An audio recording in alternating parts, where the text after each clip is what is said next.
Hi, good morning everyone. Myself Dr. Monu, working under home ministry. आज मैं आपको एक छोटी सी बात बता रही हूँ कि सी टेट के लिए आपको क्या पढ़ना है, कैसे पढ़ना है और कैसे आप जो है अच्छी तरह से अच्छा स्कोर उसमें कर सकते हैं। तो सबसे पहले मैं मेरा इंट्रोडक्शन देना चाहूँगी। I working under home ministry from the last 2 year and I have clear the CTET 4 time और with the marks of 121 and also have cleared the read RTET HTET state whatever exam you can include the 25 exam I have cleared in my life and also selected in 10 plus services and now working under central government. So in this way, what is the reason behind doing all these things and how I have achieved all the things in my life will be discussed in our others video. But just now I will tell you about the CTET examination. So let's go through the CTET books. इस पूरी library में आपको CTET की books भी हैं, वो भी है। पर मैं आपको एक बात कहना चाहती हूँ कि जो स्टार्टिंग में मैंने CTET की जो प्रिपरेशन स्टार्ट की थी, तो उसके लिए जो मैं सिर्फ अरिहंत की और उपकार की पुस्तकें लाई थी, तो आप प्लीज़ कंफ्यूज मत होइए। आप इनमें से कोई एक भी पुस्तक ले आइए, अरिहंत और उपकार की। और उसके अंदर जो है लैंग्वेज का एक पार्ट अलग से आता है, तो आपको उसमें क्या पढ़ना है। लैंग्वेज की मैंने अलग से एक पुस्तक आई थी, अरिहंत की पुस्तक आती है जिसमें हिंदी और इंग्लिश दिया हुआ होता है, काफ़ी डिटेल से दिया होता है। तो आप उस पुस्तक को ले आइए, उसमें पूरा आपका लैंग्वेज क्लियर हो जाएगा। और उसके बाद एक SST, अगर किसी के पास, मेरे पास मैथ्स नहीं है उसके लिए सॉरी, मैं नहीं बता सकती क्या कुछ पढ़ना चाहिए।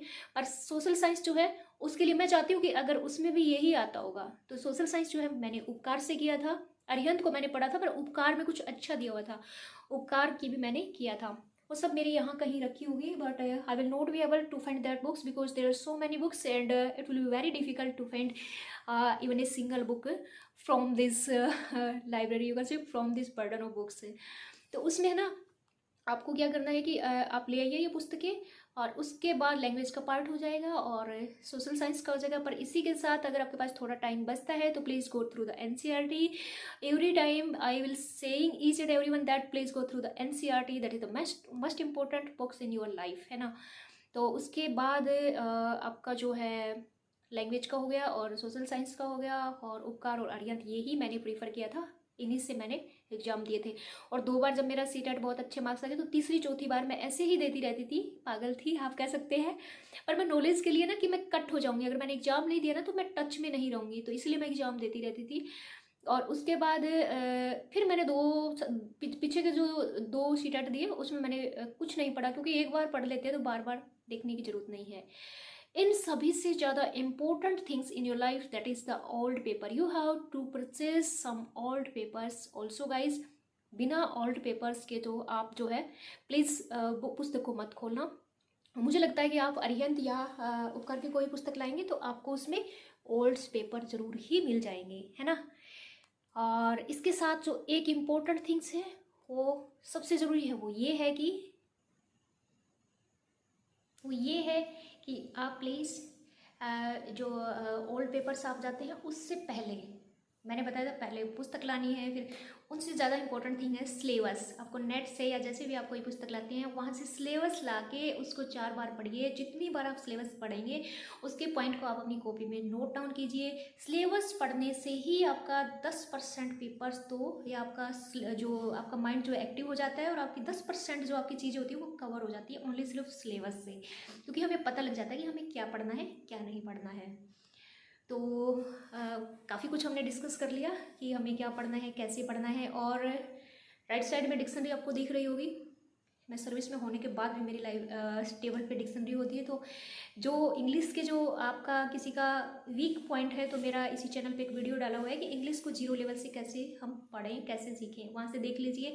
बाकी डेली के 2-4 मीनिंग्स जो है, वर्ड्स मीनिंग होते हैं, वर्ड आप नोट कीजिए अपनी रजिस्टर में या नोटबुक में या अपने कहीं पे लिख लीजिए। उनके थ्रू आप अपनी इंग्लिश जो है काफ़ी स्ट्रॉन्ग कर सकते हैं, कोई न्यूज़पेपर देख के भी। तो इसी के साथ जो आई होप CTET में आपको क्या पढ़ना है, कैसे एग्जाम में क्लियर करना है, कैसे आपको अच्छे स्कोर लाने हैं, सब डाउट आपके क्लियर हो चुके हैं। आशा करती हूँ कि अच्छे रिजल्ट के साथ मेरे इसी चैनल के कमेंट पे आप मुझे डालेंगे कि यस मैम मेरा CTET क्लियर हुआ है। क्लियर ही नहीं, मेरे बहुत अच्छे मार्क्स आए हैं। I waiting for all of your results, and not the result but the positive results. Okay, all the best, take care. मिलते हैं नेक्स्ट वीडियो में, तब तक के लिए जय हिंद, बाय बाय। वन थिंग, अगर आपको वीडियो अच्छा लगे तो प्लीज़ लाइक शेयर कमेंट कर दीजिए और चैनल को सब्सक्राइब कर दीजिए, क्योंकि इससे क्या होगा कि मुझे छोटा सा motivational way of talking you can say, तो मोटिवेशन मिलता है, जिससे मुझे लगता है कि स्टूडेंट के लिए मैं कुछ और वीडियो बनाऊं मेरे ऑफिस के काम से थोड़ा सा फ्री होके। तो आपके बेनिफिट के लिए ही जो सब कुछ हो रहा है, बाकी मुझे इससे कुछ नहीं मिल रहा है और मेरी सैलरी भी आ रही है, मुझे ऐसा कुछ है भी नहीं। पर फिर भी अगर मेरे को लगता है कि स्टूडेंट ज़्यादा ऐड हैं तो मेरा उत्साह सा बढ़ता है कि मैं उनके लिए वैसा करूँ, उनके लिए वैसा करूँ। Okay, bye bye, take care. एक इस सबसे ज़्यादा इम्पोर्टेंट थिंग वो है कि सावधानी बरतिए, और नहीं पता कोविड आएगा नहीं आएगा, फिर भी प्लीज़ मैं देख रही हूँ काफ़ी स्टूडेंट मास्क का यूज़ नहीं कर रहे हैं, तो प्लीज़ इसको आप इग्नोर मत कीजिए, ये बहुत ज़रूरी है। और अगर आपका स्वास्थ्य है तो आपके पास सब कुछ है, अदरवाइज बिना स्वास्थ्य आपको सीटेट रीट जॉब किसी भी चीज़ की जो है मैं कह सकती हूँ किसी भी चीज़ का इतना महत्व नहीं है जितना स्वास्थ्य का है। Bye bye, good luck.